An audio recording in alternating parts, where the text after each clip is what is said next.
오늘 너 팬티다. Hai para YouTuber yang budiman, untuk menghibur kalian di bulan Ramadan, gua akan upload video di sore hari. Tentunya untuk menemani kalian ngabuburit.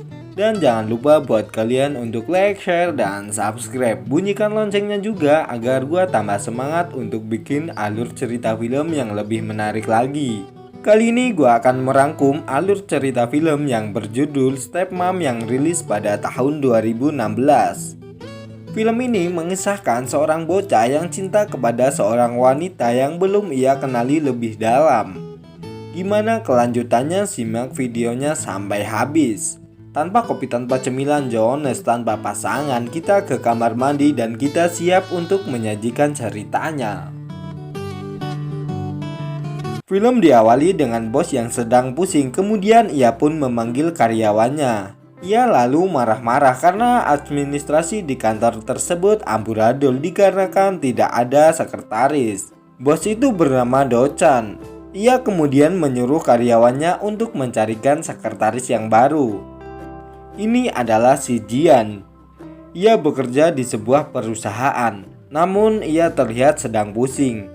Tiba-tiba ada seorang pria yang datang. Pria itu adalah bosnya. Bosnya menghampiri untuk merayu Jian untuk melakukan bercocok tanam.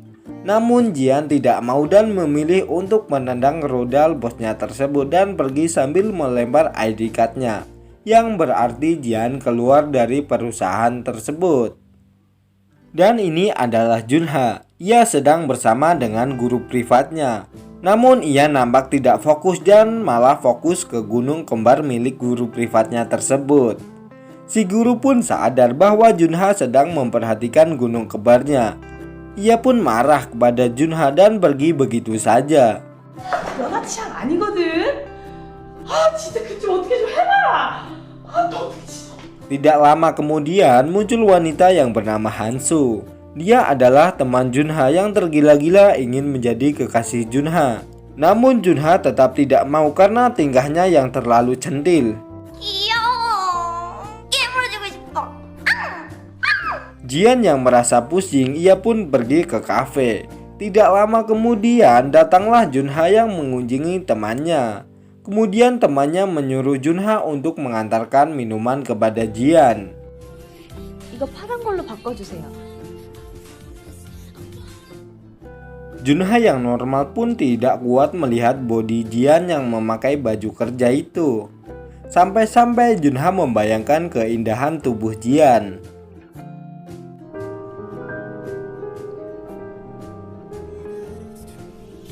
Ketika ingin ke kamar mandi, ia berpapasan dengan Jian. Namun karena jalannya yang sempit, ia tidak kuasa menahan hasrat bercocok tanam dengan Jian. Dengan pikiran Jian yang lagi pusing akan pekerjaannya, ia pun mau dan meladeni Junha. Dan akhirnya adegan bercocok tanam pun dilakukan mereka berdua. Keesokan harinya, Junha tidak menemukan Jian di sampingnya. Ia hanya menemukan anting milik Jian saja. Di sisi lain, Jian bersemangat untuk melamar pekerjaan di sebuah perusahaan. Ternyata ia melamar di perusahaan milik Do-chan. Do-chan pun tanpa berbasa-basi, ia langsung menerima Jian sebagai sekretaris barunya. Pandangan pertama pun membuat Do-chan jatuh hati kepada Jian. Ya umurnya sih udah gak muda lagi, tapi Jian itu bikang angetnya itu masih enak buat disikat tuh. Mantap. Junha yang lagi memikirkan Jian, tiba-tiba ia didatangi oleh Hansu. Saking cintanya kepada Junha, Hansu pun berani memberikan celana dalamnya kepada Junha. Bukannya membuat Junha senang, hal itu malah membuat Junha risih kepadanya. Semakin hari Junha semakin kepikiran dengan si Jian atas kejadian itu. Karena dirinya belum sempat untuk berkenalan yang lebih dalam lagi kepada si Jian. Junha pun berharap bahwa suatu saat dia akan bertemu lagi dengan si Jian.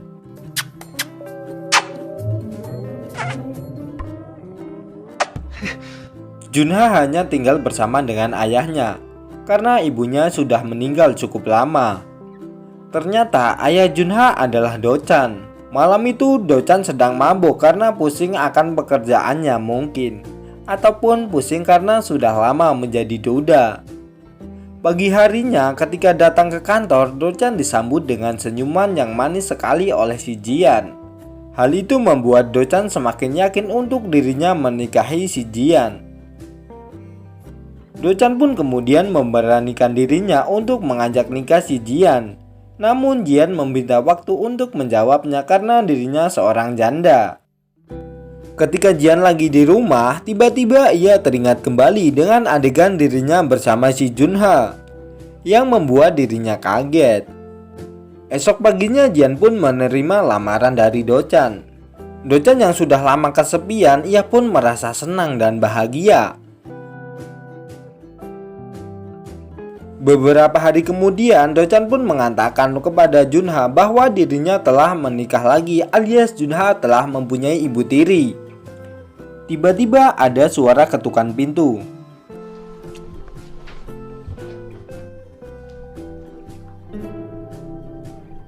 사랑하는 사람을 Pertemuan itu membuat Junha dan Jian pun kaget. Sekaligus kecewa bagi si Junha karena ternyata Jian, wanita yang ia cintai, sekarang menjadi ibu tirinya.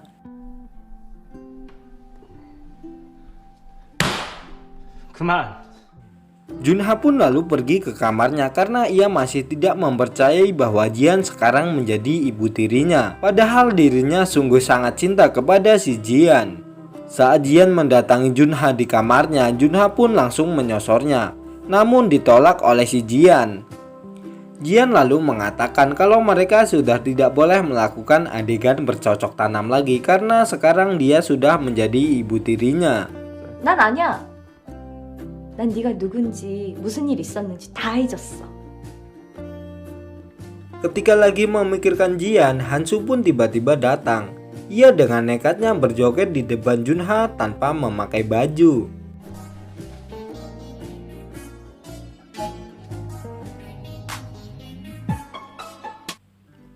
Namun hal itu malah membuat Junha ilfil dan memilih untuk meninggalkannya. Junha pun pergi ke kafe milik temannya itu. Ia lantas menceritakan bahwa Jian sekarang sudah menjadi ibu tirinya. Temannya pun melongo kaget. Junha semakin kebingungan sekarang karena dirinya sudah jatuh hati kepada Jian. Menurut gua, Jian bagi anak kaum muda juga masih kelihatan cantik lah.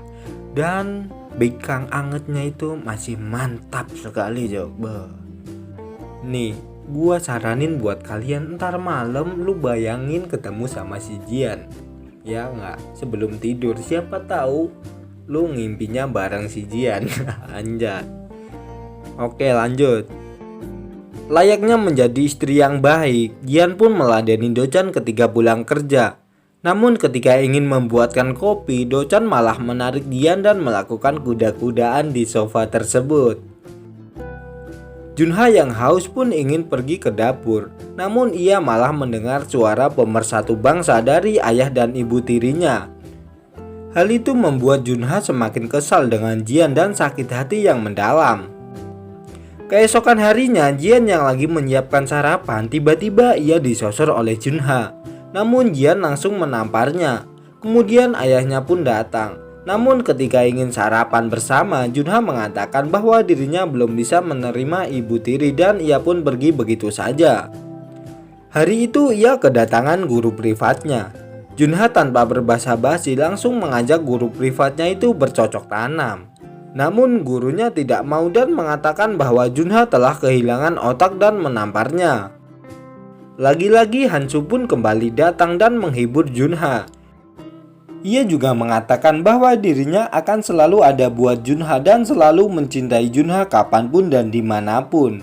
Namun Junha mengatakan bahwa dirinya telah mencintai seseorang. Junha pun meminta maaf dan pergi begitu saja. Hansu yang mendengar ucapan Junha pun ia menangis terus-menerus. Teman Junha yang melihat Hansu menangis ia pun kasihan dan menenangkan Hansu. Sesampainya di rumah, Junha langsung disambut dengan omelan si Jian atas perlakuannya tadi pagi. Karena dirinya sekarang sudah menjadi ibu tirinya. 나를 지방과 단백질로 된 고기 덩어리라고 생각해. 이건 아무 Junha yang kecewa dengan Jian pun langsung mengajak Hansu menuju ke rumahnya. Mereka pun tanpa berbahasa basi langsung melakukan adegan bercocok tanam. Hal itu pun diketahui oleh Jian. Jian yang melihatnya pun hanya diam 1000 bahasa. Setelah itu Junha pun langsung menyatakan cinta kepada Jian yang dilihat oleh Hansu. Keesokan harinya ketika di kafe, Hansu meminta penjelasan kepada Junha. Untuk apa tujuan mereka bermantap-mantap? Junha pun hanya diam. Hansu lalu mengatakan bahwa dirinya mengetahui bahwa Junha mencintai ibu tirinya. Junha yang merasa malu pun kemudian pergi begitu saja. Hansu pun kemudian kembali menangis. Teman Junha pun menganggap bahwa Junha sudah keterlaluan karena terus-menerus membuat Hansu menangis. Di sisi lain, Junha yang berada di kamarnya, ia berniat untuk membuang anting milik Jian. Namun dirinya tidak tega, ia lantas pergi ke kafe. Sesampainya di kafe, ia pun langsung dipukul oleh temannya. 야, 이 개새끼야! 이런 Sampai kenok alias pingsan. Di dalam rumah, Jian menemukan anting miliknya yang berada di kamar Junha. Ia pun lantas sadar bahwa Junha memang benar mencintai dirinya. Junha yang tersadar dari pingsannya, ia pun bergegas pulang ke rumahnya dan menemui Jian di kamarnya. Junha pun langsung menyasar bikang hangat milik Jian. Awalnya Jian pun menolaknya. Namun karena udah keenakan, Jian pun langsung membuka bikang hangat miliknya dengan barbar sekali. Tidak sampai di situ, Jian juga menservis batang singkong milik Junha dengan mantap sekali. Setelah kejadian itu, mereka pun tambah sering melakukan adegan tersebut. Ditambah-tambah, Dochan lagi pergi ke luar kota. Ya kan bebas sekali cok, ya kayak kalian. Kalau bawa cewek kalian kan pas nggak ada orang tua kalian, ya langsung disikat bikang angetnya cok, mantap. Saking nikmatnya, mereka berdua tidak sadar ketika Dochan pulang dari luar kota. Dochan yang melihat mereka berdua lagi melakukan adegan mantap-mantap, ia pun sangat kecewa atas kelakuan istri beserta anaknya. Sungguh adegan yang tidak patut ditiru cok. Ketika di kantor, Dochan menampar Jian ketika Jian ingin memberikan penjelasan kepada dirinya. Namun Jian sadar atas perlakuannya. Semenjak kedatangannya, anak dan ayah yang tadinya akrab sekarang menjadi jauh hubungannya. Jian memutuskan untuk bercerai dan meninggalkan mereka berdua. Junha yang sudah cinta kepada Jian, ia pun berpesan kepada Jian agar tidak melupakan dirinya kapanpun dan dimanapun.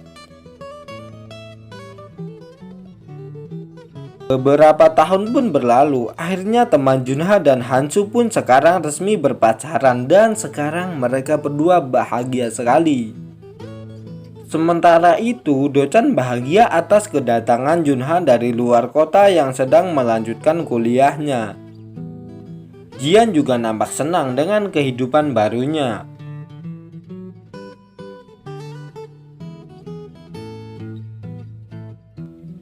Dan film pun bersambung. Dan pelajaran di film kali ini adalah intinya Junha masih janda sekarang dan kita buru Junha kembali. Oke, gua Imam, gua pamit, see you next time, bye.